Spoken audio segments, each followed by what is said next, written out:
and is charged to be updated to conduct a thorough analysis of local government costs and further allow this commission to make recommendations on where funds could be saved either through shared services or consolidation. Further, the commission needs to examine the role between state and local government and recommend what services are best delivered, both in terms of cost effectiveness and at what level. We also recommend that serious consideration be given to the state's allocation of the local government fund to encourage and mandate consolidation and sharing services, very much dovetailing what Center for Community Solutions has been calling for. How will this be received by the Ohio General Assembly? You're all sitting there go, okay, fine, this all sounds great, but politically, how's it all going to work? In Ohio, we have 132 legislators. 106 of those members care only about the primary election and or their local party endorsement. The general election is a mere formality due to both political and geographic gerrymandering.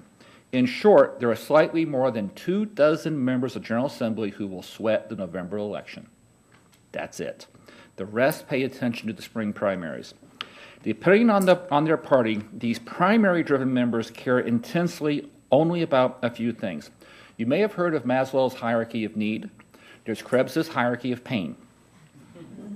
That was a joke. The two most painful things for a D legislator to do is to get crosswise of the labor unions and get crosswise of what I'll call the needy community. The two most painful things for our legislator is getting crosswise of the business community and or raising taxes. So how do you avoid making cuts to programs for the needy and avoid raising taxes? Governance reform is less painful answer to those 106 members. And that's one reason why I'm hopeful, and if you want during question and answer, I can explain more. So, what do? Concrete recommendations. Establish a BRAC-type commission to consolidate the back office operations of a third of our school districts.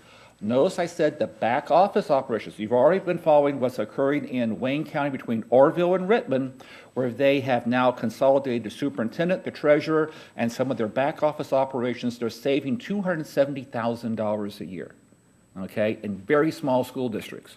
We are not calling for the state to drag the high school mascot out on the sidewalk and beat it like a baby seal, okay? We are not calling for that. But what we are calling for is, does every school district with a population of less than 2,500 students need their own transportation supervisor, their own transportation coordinator, their own curriculum coordinator? Do we need all that duplication?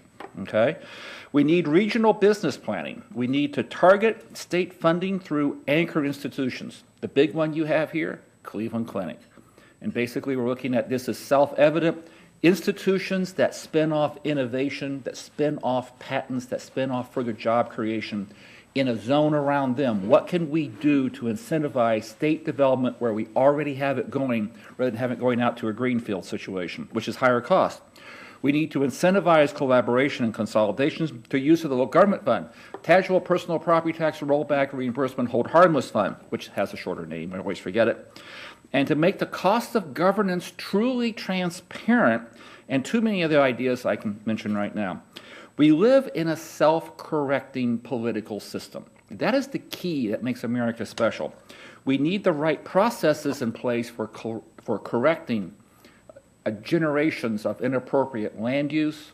We need proper processes in place for correcting built-up stresses in our political system that are reaching an explosive point. And that is why we are involved in this. We think some things like a governance reform commission, okay, may be some of the way to go on this. And that's why we're very high that we may actually see change in the near future. Yeah?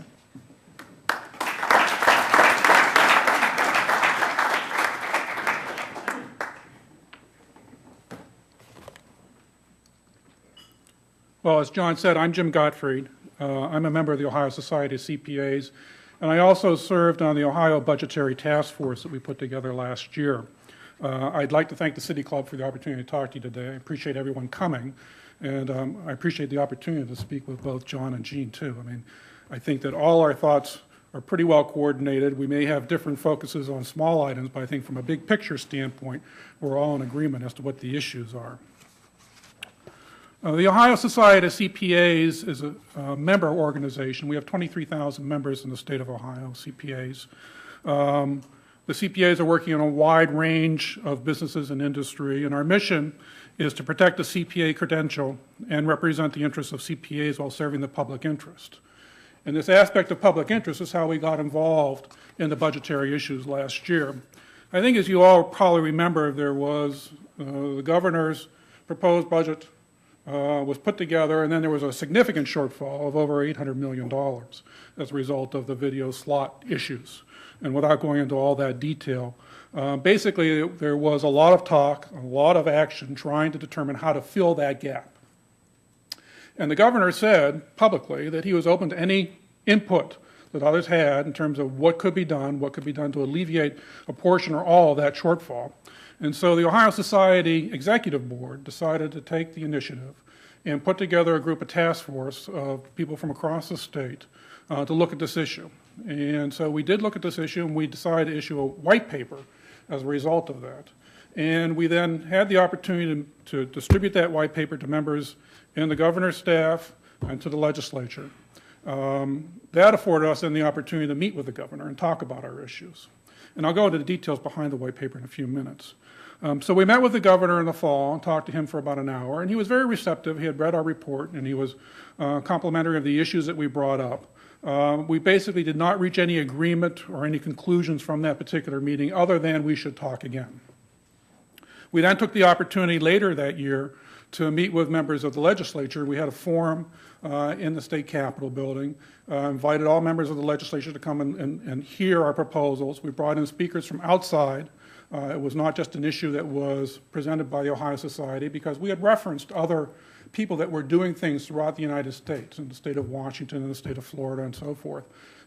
So we had speakers from outside the Ohio Society, and we all presented to the legislator that attended that particular meeting. Again, we got positive feedback, interest in what we had done. I would say that everybody was very complimentary and appreciated the work that had been done, but again, no specific conclusions that came out of that particular action. So now we're trying to take the message out to the public, since we've spoken to, and we will continue to try to speak to the governor and the candidates that are running for office. But we also think it's important to get and speak in front of audiences like this. And so we've done a number of presentations throughout the state, and we will continue to do that through the election process this fall. Our white paper really had four main themes. We did not try to drill down to very, very specific issues and answers to those particular issues. There are some that are pretty specific to some degree, but generally we tried to keep it at a high level.